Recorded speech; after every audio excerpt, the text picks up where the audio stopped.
आपने बीजेपी को हरवा दिया बंगाल में, क्यों नहीं? अब आप अपनी पार्टी को बंगाल में टीएमसी में मर्ज कर देंगे और बीजेपी हारेगी, देख लेना। अब आप अपनी पार्टी को टीएमसी में मर्ज कर देंगे, ममता बनर्जी के साथ चले जाएंगे। वो ममता बनर्जी जिसने 2011 में आपको धूल चटा दी थी। मरवा के आप जीत नहीं सकते।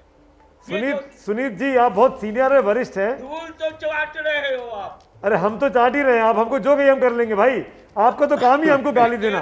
मेरे सवाल का जवाब दीजिए ना, जीत गए। मेरे सवाल का जवाब दीजिए। केरल की बधाई हो, बीजेपी को हराना।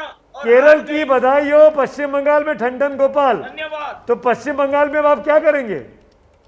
पश्चिम बंगाल में अब आप हमने ये नहीं कहा आप टीएमसी के साथ विलय करेंगे। हमने कहा था त्रिकोणीय लड़ाई होगी, बीजेपी हारेगी। आप कांग्रेस के साथ विलय करेंगे। लड़ाई होगी, बीजेपी हारेगी। पश्चिम बंगाल के आपके नेता क्या करेंगे? दो को चैलेंज हुआ, दो का, उसमें बीजेपी हारी। ये है देश के नेता। पूछो आम कहते हैं इमली। हो गया है बीजेपी। बीजेपी हारी, बीजेपी हारी। अरे बीजेपी तो हार गई, आप अपना बताइए ना, आप अपना बताइए ना, आप क्या करेंगे? तो हारेगी। आप बीजेपी के प्रवक्ता हैं कि सीपीएम के प्रवक्ता हैं? बीजेपी के लिए संबित पात्रा बैठे हुए हैं, आप सीपीएम का बताइए ना। हमने कहा था कम कर दो, और इन्होंने कहा नहीं, हमको 8 राउंड चाहिए। लोगों को मरवाया, लोगों को मरवा के। संबित पात्रा जवाब दीजिए भैया, आप पे एलिगेशन है सीधा सीधा। जगह हारोगे, चुनाव लंबा करा के लोगों को मरवाया। क्योंकि विश्वास शर्मा शांत हो जाएं तभी मैं जवाब दूंगा। वहाँ का मैं बिल्कुल तू मैं नहीं चाहता हूँ। शर्मा हेल्थ मिनिस्टर है वहाँ का, तब आप आसाम से जीते हैं, नहीं तो वहाँ भी। अच्छा सुनीत जी, आपकी बात का जवाब दे रहे हैं संबित पात्रा, सुन लीजिए संबित जी। देखिए, पहले तो मुझे आश्चर्य होता है, ये टीएमसी के खिलाफ लड़ रहे थे, कांग्रेस के साथ मिलकर ये टीएमसी के खिलाफ लड़ रहे हैं। आज अचानक बोल रहे हैं हम तो यही चाहते थे कि हमें बीजेपी को हराना था, टीएमसी को जिताना था। ये बीजेपी के भी खिलाफ है। आप बताइए, मतलब ये किस प्रकार की नीति है? ये एक वोट बैंक के रूप में काम कर रहे हैं कि हम टीएमसी का एक वोट बैंक है, हम त्रिकोणीय युद्ध कराएंगे और बीजेपी की वोट काटेंगे ताकि टीएमसी जीत सके। तो मुझे लगता है ये जो नीयत इन्होंने दिखाया है आज, कहीं ना कहीं जनता भी इसको देख रही है। दूसरी तरह से इन्होंने जो एक बहुत गैर संवेदनशील बयान दिया कि हमने लोगों को मरवा दिया। देखिए, कितने फेज में ये इलेक्शन होंगे, इसका निर्णय इलेक्शन कमीशन लेती है, ऑल पार्टी मीटिंग के बाद लेती है। और याद करिए, बिहार के जब चुनाव हुए थे पिछले बार 2020 में, उस समय, देखिए प्लीज आराम से बात करिए। सुमित जी, मैं यहाँ भी लड़ाई करने के मूड में बिल्कुल नहीं हूँ। मैं नहीं चाहता हूँ कि मैं यहाँ चिल्ला चोट करूँ। आराम से मैं अपने विषय को रखता हूँ, उसके बाद सुनीत जी अपने विषय को रखेंगे। इनको 5 सीट भी नहीं, इनको 2 सीट मिले हैं, वो इतना चिल्ला रहे हैं बंगाल में। बताइए, 2 सीट इनको मिली है, फिर ये इतना क्यों चिल्ला रहे हैं? आराम से सुन लीजिए, उसके बाद जीत गए केरला, हमने जहाँ जीतना था हम जीत। तो हम भी तो आसाम जीत गए हैं, हम भी तो पुडुचेरी जीत गए हैं, तो हम तो ऐसा चिल्ला नहीं रहे हैं। आप तो कम से कम संवेदनशीलता दिखाइए, इतना चिल्लाने की कोई आवश्यकता नहीं। कबूतर कांग्रेस का नेता था। ये क्या बोल रहे हैं? कबूतर सुमित भाई, कांग्रेस का नेता था। सुमित भाई, इनको जरा ये बुढ़ापे में जरा मुझे लगता है ये क्या कबूतर लोगों को बोल रहे हैं? बताइए क्या, किस प्रकार की मानसिकता है? जा रहे हो। मैं इनके साथ डिबेट नहीं करूंगा बिल्कुल। सुनीत चोपड़ा जी, ये आपकी खुशी के मामले में आप इतने उग्र हैं या आप हार गए इसलिए आप इतने उग्र हैं?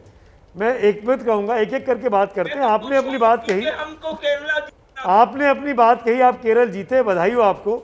आप बंगाल हारे, क्यों हारे मैं आपसे जानना चाहता हूं। सिमिलरली बीजेपी असम जीती, बीजेपी को बधाई हो, पर बीजेपी बंगाल क्यों हारी ये हम जानना चाहते हैं। अरे सुनीत भाई, बीजेपी हार रही है। अच्छा, तो बीजेपी हार रही है। आप असम में भी लड़ लेते जाके बीजेपी को हराने के लिए। अगर अब बीजेपी को हराने का मकसद था तो असम क्यों छोड़ दिया आपने? वहां भी चले जाते बीजेपी को हराने के लिए, लेफ्ट वर्सेस राइट की लड़ाई हो जाती। लोगों को मरवाए क्योंकि आपके पास लोग नहीं थे बंगाल में इलेक्शन लड़ने के लिए, तो आपने 8 चरण में किया और बंगाल के लोगों को कोरोना से मरवाया। ठीक है, संबित पात्रा जवाब दीजिए। कोरोना से आपने लोगों को मरवा दिया, 8 चरण का चुनाव करा के। अब संबित जी इनकी जवाब सुनिएगा, बीच में सुनीत जी जवाब सुनिएगा, बीच में नहीं बोलिएगा। आपने बड़ा एलिगेशन लगाया है, let him respond. Sumit ji इनको शांत करिए, मैं जवाब देता हूं। जी देखिए, इस प्रकार के शब्दों का प्रयोग करना कि किसी पॉलिटिकल पार्टी ने लोगों को चुनाव करके मरवाया, ये बिल्कुल अनुचित है। नंबर 1 मैं बता दूं कि इलेक्शन कमीशन निर्णय लेती है, सभी पार्टी के साथ बात करने के बाद निर्णय होता है। इन विषयों को लेकर कोर्ट में भी ममता बनर्जी गई थी, कोर्ट ने भी इस पे फिर मैं ऐसे सुमित भाई, आप इनकी आवाज को कम करो। ये बिल्कुल नॉन स्टॉप बोल के डिबेट खराब कर देंगे, कोई किसी को सुन नहीं पाएगा, कोई किसी को सुन नहीं पाएगा। इससे पूरा 1 घंटे का समय खराब हो जाएगा। मैं तो जवाब ही दे रहा हूँ विषय का। पात्रा जी, डिबेट थोड़ी हो रहा है। चलिए, कोई बात नहीं, आप इनसे बात कर लीजिए। सुमित भाई, अगर सब लोग एक दूसरे के बीच में बोलेंगे, कोई सुन नहीं पाएगा, संवेदनहीनता होगी। देखिए, जब ये करीब 100 सीटों का अंतर हो गया संबित जी। 191 टीएमसी, 96 बीजेपी। हम जब से आपसे बात कर रहे हैं तब से बीजेपी की सीटें कम हो गई हैं। और जी कंप्लीट करिए आप। जी, मैं देख रहा हूं, मैं इस समय जब से मैं डिस्कशन चल रहा है, मैं अपने फोन पर, मैं अपने ट्विटर पर, बाकी चैनलों में भी जो रुझान चल रहे हैं, बाकी चैनलों में भी जो, अभी इनको बुलवा लीजिए पहले। उनकी खुशी थम नहीं रही है आपकी पार्टी के हार जाने की।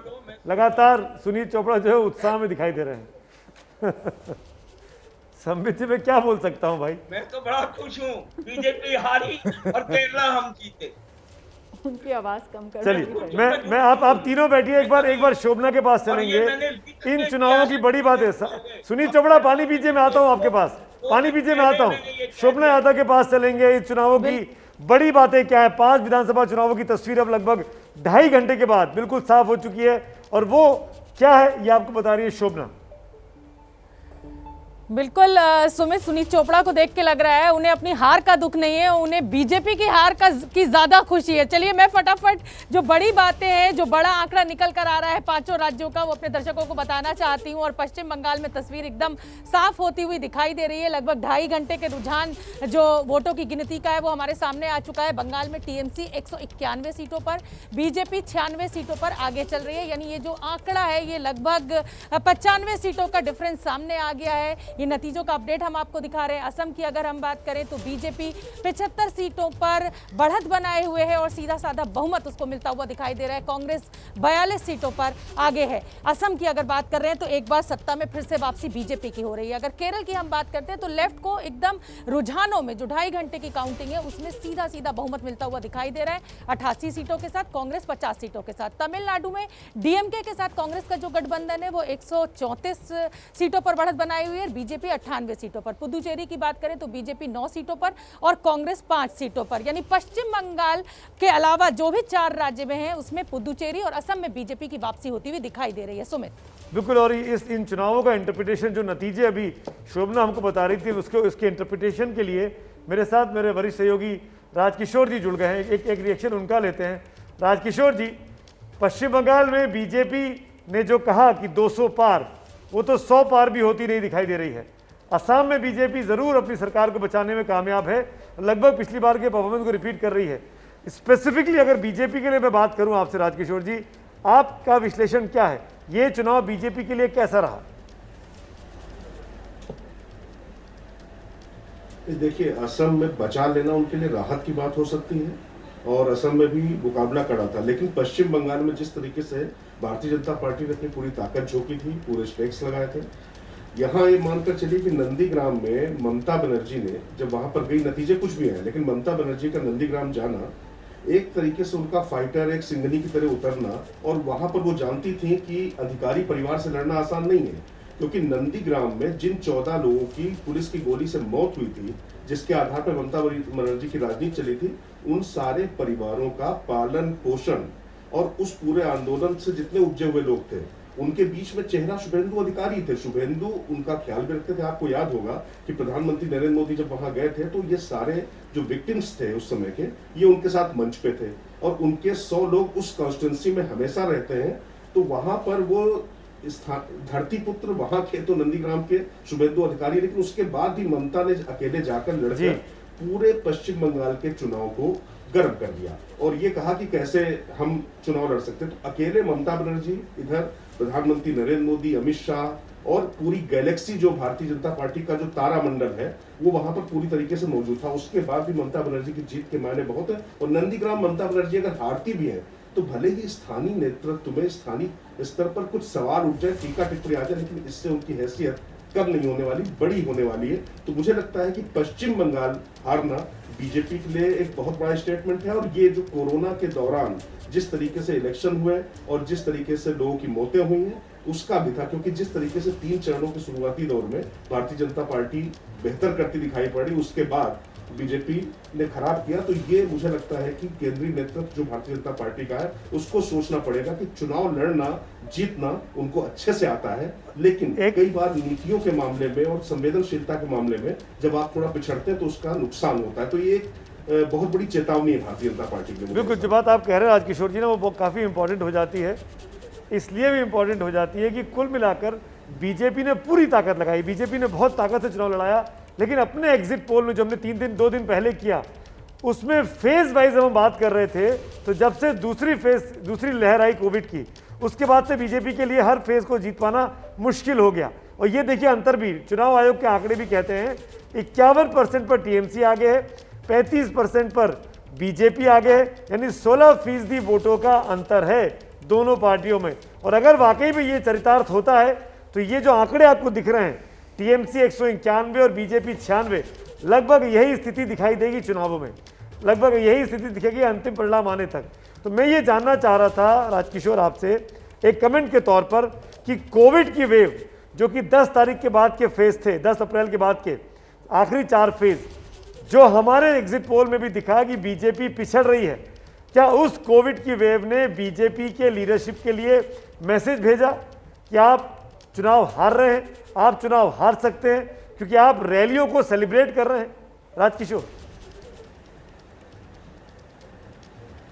बिल्कुल, देखिए कुल मिला के पिछली बार अगर आपको याद होगा, प्रधानमंत्री नरेंद्र मोदी ने एक आह्वान किया, पूरी जनता अपने घरों के अंदर होगी और खुशी खुशी होगी। उसने तमाम तरीके निकाले कि घर में इस एकाकीपन में इस अवसाद को कैसे दूर किया जाए, और वो एक राष्ट्रीय कर्तव्य की तरह मानवता के कर्तव्य को समझते और अपनी सुरक्षा के लिए सब लोगों ने काम किया।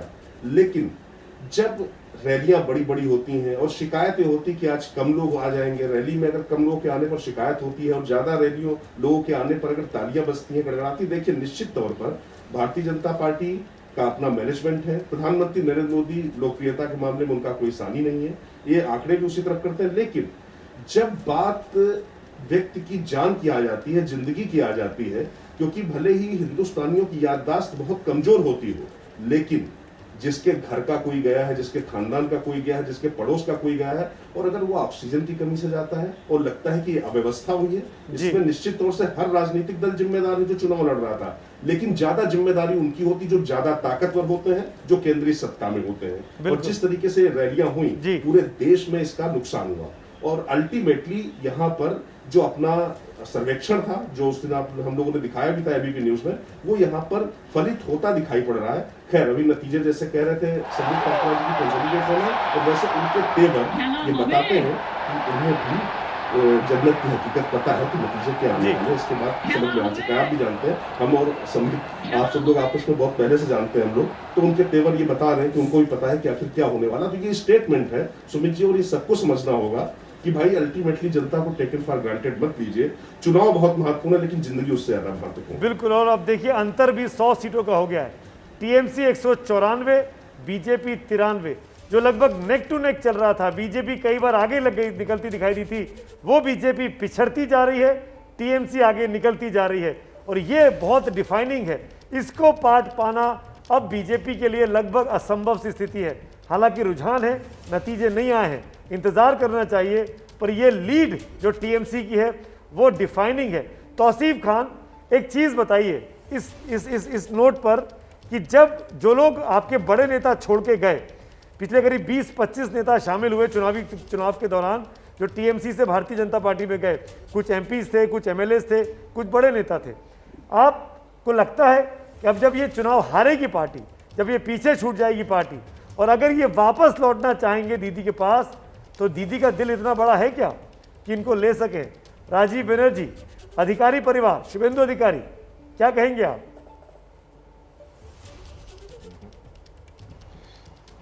देखिए, ये तो फैसला दीदी ही करेंगी, लेकिन जो बात समझ में ये आता है कि शुभेंदु अधिकारी जब छोड़कर जाने की बात कर रहे थे, तो उस वक्त मीटिंग हुआ पार्टी के सीनियर लीडर सौगतो रॉय के साथ मीटिंग हुआ, ममता बनर्जी के साथ भी फोन में उनका बात हुआ था, अभिषेक बनर्जी प्रेजेंट थे उस मीटिंग में। उस मीटिंग में उनसे बोला गया था कि आप ना जाओ, ये बात उनको पेशकश की गई थी, लेकिन अब वो छोड़ करके गए हैं तो वो उनका फैसला है और मुझे नहीं लगता कि वो खुद भी चाहेंगे वापस आना या तृणमूल के सीनियर लीडर चाहेंगे उनको वापस ले लेना। अब यहाँ से मामला आगे की तरफ बढ़ेगा, फॉरवर्ड लुकिंग तृणमूल मार्च करेगी। जो पहले भी 2019 में भी जिस एक चीज का कोशिश किया गया था कि ममता बनर्जी के साथ सारे opposition leader, national opposition leader आकर के खड़े हुए थे ब्रिगेड में, ठीक उसी तरीके से उनको प्रोजेक्ट किया जाएगा कि दिल्ली का चुनाव जो है नरेंद्र मोदी को दिल्ली की सत्ता से हटाया जाए 2024 के इलेक्शन में। ये जो है एक कोशिश रहेगा सारे नेशनल स्तर पे सारे अपोजिशन लीडरों का, यहाँ से वही हम मुझे दिखता हुआ नजर आ रहा है। देखते हैं कितने अपोजिशन लीडर आपके साथ खड़े होते हैं, क्योंकि उनका अपना अपना सबका ईगो, सबका जो अहम है वो आगे आ जाता है। लेकिन इस बीच में जो आपकी पार्टी के बड़े नेता हैं फिरहाद हाकिम, बॉबी हाकिम, जो कि ममता बनर्जी की स्कूटी चला रहे थे जब ममता दीदी गई थी स्कूटी पे, जो ममता दीदी के बहुत नज़दीकी हैं, आपकी पार्टी के मुस्लिम चेहरे हैं, उन फिरहाद हाकिम साहब अपनी सीट पर आगे चल रहे हैं। और फिरहाद हाकिम साहब से बात की है मेरे सहयोगी कुंतल चक्रवर्ती ने, आइए सुन लेते हैं एक बार। कोलकाता पोर्ट से तृणमूल कांग्रेस के हेवीवेट उम्मीदवार फिरहाद हकीम हमारे साथ है। 5 राउंड की काउंटिंग के बाद 25,000 से ज्यादा वोटों की लीड ले लिया है फिरहाद हकीम ने। बॉबीदा, ये बताइए, आप तो ये तो लगभग तय अभी माना जा रहा है कि आप यहाँ से जीत रहे हैं, लेकिन पूरे बंगाल से जिस तरह की खबर फिलहाल आ रही है, क्या कहेंगे इस पर? हम पहले भी आपको कहा, आज भी फिर दोहरा रहा हूँ, जो बंगाल में 2/3 मेजॉरिटी में ममता बनर्जी का सरकार फिर से बनेगी। और हमारे पोर्ट के जो ताल्लुकात हैं उसमें मैं आपको कहता हूँ, मैं सारा साल लोगों के साथ रहता हूँ और मैं कभी पोर्ट में वोट नहीं मांगा, आप मुझे वोट दीजिए नहीं कहा। हम कहा अगर हमसे अच्छा कैंडिडेट आपको मिले, काम करने वाला मिले, आपके साथ रहने वाला मिले तो उसे वोट करिए, क्योंकि वोट कोई भीख नहीं है जो हम मांगेंगे आप दे दीजिएगा। वोट सोच समझ के दीजिए, आपका डेवलपमेंट कौन कर सकता है, आपके सुख दुख में कौन साथी बन सकता है, इसको वोट दीजिए। और मैं शुक्रगुजार हूँ हमारे पोर्ट कॉन्स्टिट्यूंसी के सारे अवाम का, सब लोगों का, जो उन्होंने हमको विश्वास किया है, इस ये लेके 3rd टर्म हमें विश्वास किया है। मैं यहाँ का हूँ, पोर्ट में जाके लड़ता हूँ, फिर भी भरोसा है जो जब भी हमारे दरकार होगा, जब हमें कोई मुश्किलात होगी तो बॉबीदा हमारे पास खड़े होंगे। और कहीं ना कहीं ये डेवलपमेंट का जो मसला है ये पोर्ट में जारी रहेगा, ये भरोसा। तो सुना आपने फिरहाद हाकिम को, अब दीदी क्या कह रही है ये सुनते हैं। खेला হবে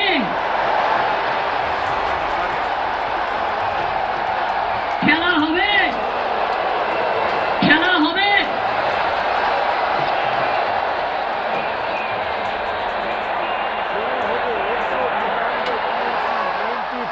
93 बीजेपी, 5 पे लेफ्ट और कांग्रेस। ये अलग बात है कि सुनील चोपड़ा साहब इस 5 के आंकड़े को देख ही नहीं रहे, वो सिर्फ केरल के आंकड़े को देख रहे हैं। चोपड़ा साहब, मैं आऊंगा आपके पास, लेकिन एक रिएक्शन पंकज झा का लेना चाहूंगा प्रशांत किशोर जी के बारे में। पंकज, अब तो वो ठीक बैठ गए भाई, अब आप कैसे कहेंगे कि वो बीच का रास्ता ढूंढ रहे थे? मैं उनका पुराना ट्वीट ही देख रहा था उस दिन का, जिस बात पर उन्होंने कहा था कि डबल डिजिट से ऊपर नहीं जाएंगे, और बिल्कुल वही हो रहा है। एक बात और बताना चाहूंगा आपको कि नंदीग्राम से, जहां से शुभेंदु अधिकारी 9,000 से भी अधिक वोटों से ममता बनर्जी से आगे चल रहे हैं, तो वो नंदीग्राम 2 से जो वोट निकले हैं, नंदीग्राम 2 का जो इलाका है, वहां के वोटों की गिनती हो रही है। तो वहां जो सेंटर में जो मौजूद अधिकारी हैं उनसे मेरी व्हाट्सएप चैट हो रही थी, उन्होंने कहा नंदीग्राम 1 के वोटों की जब गिनती होगी तो हालात बदल सकते हैं। मैं आपको बताऊं कि जो वहाँ का जो डेमोग्राफी है कि नंदीग्राम 1 में मुस्लिम अच्छी खासी संख्या में हैं और वो चुनाव परिणाम को बदल सकते हैं। तो इसीलिए अभी ये कहना और इस पर बहुत ज़्यादा डिस्कशन नहीं होना चाहिए कि ममता बनर्जी को शुभेंदु अधिकारी हरा देंगे। अभी हालांकि वो लीड है, लेकिन हमें इंतजार करना पड़ेगा। ममता बनर्जी ने बहुत सोच समझ के खुद ही ये फैसला लिया, जो उनकी वो सीट नहीं है, जैसा तौसीफ कह भी रहे थे और प्रशांत किशोर भी इस बात को कह रहे थे। एक बात जो तौसीफ भाई ने बताई कुछ देर पहले आपसे समय जिक्र कर रहे थे कि वहाँ वो इसलिए लड़ने गई ममता बनर्जी क्योंकि ममता बनर्जी को इस बात का डर था कि शुभेंदु के जाने के बाद पार्टी के कई बड़े नेता पाला बदल सकते हैं, इसीलिए शुभेंदु को उसी के गढ़ में चुनौती देने से ये रोकने की कोशिश का पहला वो था कि हम उनको चुनौती वहीं देंगे तो उससे जो पार्टी के दूसरे नेता हैं वो पार्टी नहीं छोड़े। ये वाकई में डिस्कशन हुआ था, उसके बाद ममता बनर्जी ने सोच समझ कर ये फैसला लिया था। तो मुझे अभी इंतजार करना चाहिए नंदीग्राम के नतीजे का। नंदीग्राम के नतीजे का इंतजार करना चाहिए। सुनीत चोपड़ा, आप भले अपनी पार्टी के बारे में ना बोलें, पर ये तो बताइए नंदीग्राम में ऐसा क्या हो रहा है कि दीदी पीछे चल रही है? इस पर कमेंट करेंगे कि नहीं करेंगे? देखिए, अभी आप कुछ नहीं कह सकते, जनता मालिक है। मैं तो एक चीज जानता हूं, आज जनता ने अपना गुस्सा वापस ले लिया है बीजेपी से, कई प्रांतों में बीजेपी को हरा के। और मैं कह रहा हूं कि देखना आने वाले समय में एक एक मरा आदमी, जो एक एक हमारे रिश्तेदार, हमारे दोस्त, हमारे इंटेलेक्चुअल्स, हमारे किसान, हमारे मजदूर, एक एक मौत का बदला लेगी हिंदुस्तान की जनता। सुनीत चोपड़ा, आपसे मैं बात करूंगा, आप रहिए मेरे साथ। आलोक मेहता, वरिष्ठ पत्रकार, भी हमारे साथ जुड़ गए हैं। आलोक जी, बहुत बड़ा अंतर हो गया पश्चिम बंगाल में और ये साफ तौर पर दिखाई दे रहा है कि बीजेपी 100 तक भी शायद ही पहुंचे इन रुझानों में।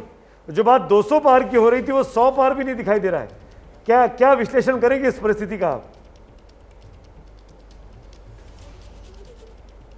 देखिए सुमित जी, जब भी कोई लड़ाई होती है तो ये पहले मान के चलना चाहिए कि जीत होगी या नहीं होगी। ये ठीक है, बीजेपी दिखाती रही है, लेकिन मैं मानता हूँ कि 3 से 100 के आसपास भी यदि पहुँचती है लॉन्ग टर्म में, सुनील जी, हम और आप लॉन्ग टर्म में यदि सोचते हैं कोई भी चीज़ की योजना बनाने में, उस मामले में मेरा मानना है कि जो कम्युनिस्ट पार्टी का भी अपना रहा है इतिहास, लॉन्ग टर्म में यदि सोचती है तो केरल में 85 साल के विजयन यदि आगे हैं, उसी तरह से बीजेपी में यदि आरएसएस के लोगों ने असम में पहले काम नहीं किया हुआ 25 साल पहले, मोदी आज आए हैं, उसी तरह से बंगाल में भी 1952 में यदि 11 सीट मिली, आज उसके साल बाद सारी लड़ाई लड़ने के बाद भी यदि 100 पर भी आती है तो बीजेपी के लिए मैं मानता हूं कि उसको संतोष कर सारी ताकत लगा दी, और ताकत लगाना चाहिए। आप और हम क्या करते हैं, हम नंबर 1 हो, प्रिंट में हो, मीडिया में हो, कहीं पर भी हो, कोशिश नंबर 1 की होती है चाहे 10 पर हो, लेकिन क्रेडिबिलिटी बहुत बड़ी बात है। ठीक है, ये लड़ाई कोरोना से है, वो भी मैं मानता हूँ, गलतियाँ सबकी हुई है। दूसरी पार्टियाँ पूरा बायकॉट कर देती, नहीं कोरोना में कोई चुनाव नहीं लड़ेगा। क्या बीजेपी अकेले वहाँ चुनाव लड़ करके जीत के दिखा सकती थी जनता के बीच में? मेरा कहना यह है, सबको कोरोना से लड़ना था, देश को आज भी कोरोना से लड़ना है। जीत किसी की हो, पहले प्रायोरिटी ये होना चाहिए, केवल मैं हारा वो जीता, यदि यही प्रायोरिटी रहेगी तो देश को नुकसान होगा। बंगाल चला जाए, ममता जी को मैं पहले से मानता था वो जमीनी नेता हैं, क्या कांग्रेस उनको अध्यक्ष बनाएगी? मैं आज भी कहता हूँ, है कोई कांग्रेस में? कांग्रेस खत्म हो गई, ये इस चुनाव का नतीजा है। असम में जहां तरुण गोगोई या बड़े बड़े नेता थे, जहां फखरुद्दीन अली अहमद से लेकर के कितने नेता थे, बंगाल में सिद्धार्थ शंकर रे, प्रणब मुखर्जी, कितने बड़े बड़े नेता रहे, लेकिन क्या है बंगाल में? साफ हो गई कांग्रेस। आलोक जी, मैं बीच में आपको टोक रही हूँ सर, ये समझना चाह रहे थे हम कि ये जो आंकड़े सामने दिख रहे हैं, टीएमसी 194, बीजेपी 93, बीजेपी ने जिस तरीके का आक्रामक प्रचार बंगाल में किया, प्रतिष्ठा की लड़ाई बीजेपी ने बंगाल की इस लड़ाई को बनाई है, तो ये आंकड़ा 93 तक जो रुक रहा है बीजेपी का, इसमें 2 बड़े फैक्टर क्या मानते हैं आप? देखिए, ये कई नेताओं की गलतफहमी, पुराने बीजेपी के जो वर्कर रहे, जैसा मैंने कहा, इवन इंक्लूडिंग आरएसएस, उन लोगों को किनारे करके केवल टीएमसी से आए फार्मूलों पर नहीं चलती। सिनेमा स्टार से न कांग्रेस जीती है, न बीजेपी, न कोई पार्टी, न जीतना चाहिए। मैं आज भी मानता हूँ सिनेमा स्टार रहे, पत्रकार रहे, नंबर 1। और दूसरा ये कि अपने आप में कोशिश करना, यदि चुनाव है तो करना चाहिए, जानते हुए कि हार रहे तब भी लड़ना चाहिए यदि लड़ना है तो, वरना घर में बैठ जाइए और अगले चुनाव का इंतजार करिए, मतलब आप वापस 5 पे रहिए। तौसीफ ऐसा खान, कोई भी पार्टी करती है, जो कांग्रेस करती है, सीपीएम ने किया। तौसीफ खान इस बात का जवाब देना चाहेंगे कि बाकी अपोजिशन पार्टीज को बॉयकॉट कर देना चाहिए था इलेक्शन का। बीजेपी लड़ती रहती, पर आप लोगों ने भी वो गट्स नहीं दिखाए।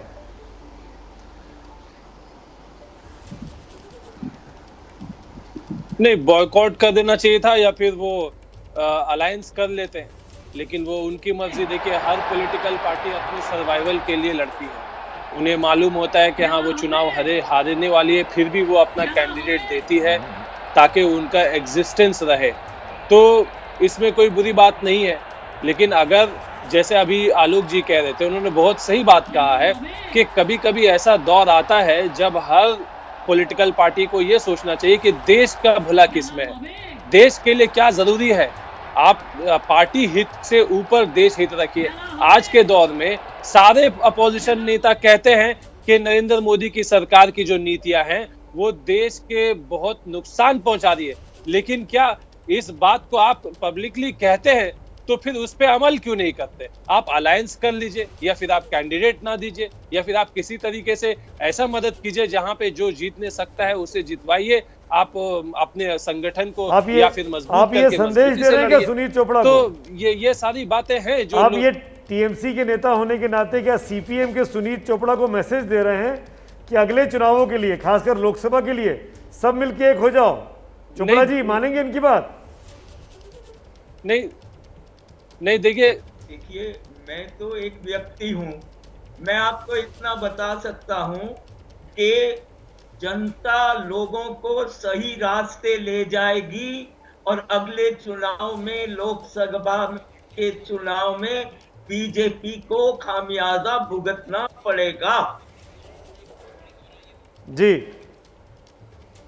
पंकज झा नंदीग्राम में क्या हो रहा है? सुमित, मैं जैसा एक अपडेट आ रहा है नंदीग्राम से, सुनिए एक मिनट पंकज झा। सुमित, मैं जैसा कह रहा था ना कि जो वोटों का फासला है नंदीग्राम में शुभेंदु अधिकारी और ममता बनर्जी में चौथे राउंड के बाद करीब 4000 का ही रह गया है। पहले ये 9000 तक चला गया था, 4000 वोटों का ही फासला रहेगा। मैंने कुछ देर पहले कहा था कि वहां जो काउंटिंग सेंटर में मौजूद अधिकारी हैं उनसे मेरी बात हुई थी, तो उन्होंने यही कहा था कि अभी नंदीग्राम ब्लॉक 2 से वोटों की गिनती हो रही है। धीरे धीरे जब दूसरे इलाकों से खुलेगा तो तस्वीर बदल सकती है। तो बहुत बड़ी राहत की बात होगी जो टीएमसी के समर्थक होंगे, ममता बनर्जी के समर्थक होंगे, कि फासला धीरे धीरे घट रहा है। तो जैसे सिंगूर में फेरबदल हो गया, पलटी हो गई वहां पे, तो वैसा ही लग रहा है कि नंदीग्राम में भी फेरबदल, उलटफेर होने वाला है। नंदीग्राम में क्या होगा इस पे सबकी निगाहें रहेंगी, लेकिन जिस तरीके से टीएमसी ने लीड बनाई है, जिस तरीके से टीएमसी के पक्ष में हवा दिखाई दे रही है, उस पर यह मान के चलना कि ममता बनर्जी चुनाव हार जाएंगी, ये जल्दबाजी हो जाएगी। रुमाना के पास कुछ बड़ी खबर। इस बीच बड़ी खबर ये आ रही है कि देखिए बीजेपी के बड़े सितारे उम्मीदवार जिसे बीजेपी ने चुनाव मैदान में उतारा, सांसद जिन पर पार्टी ने दांव खेला, बाबुल सुप्रियो, लॉकेट चटर्जी, स्वप्न दास गुप्ता, तीनों अपनी अपनी सीट से पीछे चल रहे हैं। बाबुल सुप्रियो टॉलीगंज से पीछे चल रहे हैं, लॉकेट चटर्जी चुनचुना सीट से पीछे चल रही हैं। ये तीनों सांसद, इन तीनों पर बीजेपी ने बड़ा दांव लगाया, चुनाव मैदान में उतरा। बाबुल सुप्रियो सांसद हैं, केंद्रीय मंत्री हैं, लॉकेट चटर्जी सांसद हैं, मंत्री हैं, और उनको विधानसभा चुनाव में टिकट देकर पार्टी ने मैदान में उतारा, लेकिन अपनी सीट से इस वक्त तीनों पीछे चल रहे हैं। स्वप्न दास गुप्ता अपनी सीट से पीछे चल रहे हैं, बाबुल सुप्रियो पीछे चल रहे हैं, लॉकेट चटर्जी पीछे चल रही है। और यही इस वक्त जिक्र कर रहे थे अभी कुछ देर पहले हमारे मेहमान भी कि साहब ये जो ज्यादा भरोसा सेलिब्रिटीज पर किया कहीं ना कहीं, वो भी भारी पड़ता नजर आ रहा है। बागियों को जिस तरीके से टिकट बांट दिए, वो भी भारी पड़ता नजर आ रहा है बीजेपी को। भाई बागियों को इसलिए टिकट दिए जाते हैं कि पार्टी के पास अपने लोग नहीं होते। जब पार्टी के पास लोग ही नहीं होंगे तो कहीं से तो आदमी चुनाव लड़ाएगा ही, और बीजेपी ने तो इसीलिए लोगों को बुला के चुनाव लड़ाया। पंकज, और ये फार्मूला तो यूपी में 2017 के विधानसभा चुनाव में काफी सक्सेसफुल रहा था। पार्टी प्रयोग करती है, जैसा आलोक जी कह रहे हैं, बैठ के तो नहीं काम हो सकता। और जिन सेलिब्रिटीज की आप बात करें, लोकसभा चुनाव में तो यही लोग जीते थे। इस वक्त दांव नहीं चला। इस हार के पीछे की बहुत सारी वजह हैं, कोई एक फैक्टर नहीं कहा जा सकता है। लेकिन ये बात तो पंकज समझनी चाहिए ना कि कुल मिलाकर बीजेपी ने जो बड़ों चेहरों के ऊपर दांव लगाया, लोकसभा के एमपीज को, लॉकेट को, बाबुल को, स्वप्न दास गुप्ता जो राज्यसभा के थे, उनको इस्तीफा देकर चुनाव लड़ने वाला, और कुल मिलाकर परिस्थिति ऐसी दिखाई दे रही है कि ये जो बीजेपी का कोशिश थी हवा बनाने की, वो हवा वैसी बनी नहीं जैसी पार्टी चाहती थी। शोभना यादव के पास कुछ और जानकारी है। ठीक 11 बज चुके हैं, 3 घंटे हो गए काउंटिंग हुए हुए। 5 विधानसभाओं की सही तस्वीर क्या निकल रही है, इन चुनावों की बड़ी खबर क्या निकल रही है, शोभना के पास चलते हैं। शोभना। बिल्कुल सुमित, बहुत दिलचस्प चर्चा आप लोग इस समय स्टूडियो में कर रहे हैं, लेकिन मैं जो बंगाल की सबसे चर्चित इमारत है उसके सामने खड़ी हुई हूँ, विक्टोरिया मेमोरियल। और अब मैं अपने दर्शकों को आंकड़ा भी दिखाऊंगी विक्टोरिया मेमोरियल से कि पश्चिम बंगाल में टीएमसी ने कैसे लीड ले ली है। जो 3 घंटे की अभी तक काउंटिंग हुई है उसमें अगर हम सीटों का आकलन की बात करें तो 194 सीटों के साथ, लीजिए ये आंकड़ा बदल भी गया, 200 सीटों के साथ पूर्ण बहुमत यानी 147 का बहुमत का आंकड़ा है, उससे भी 50 सीटें आगे दिखाई दे रही है टीएमसी। ममता बनर्जी चौथे राउंड के बाद 4000 वोट से पीछे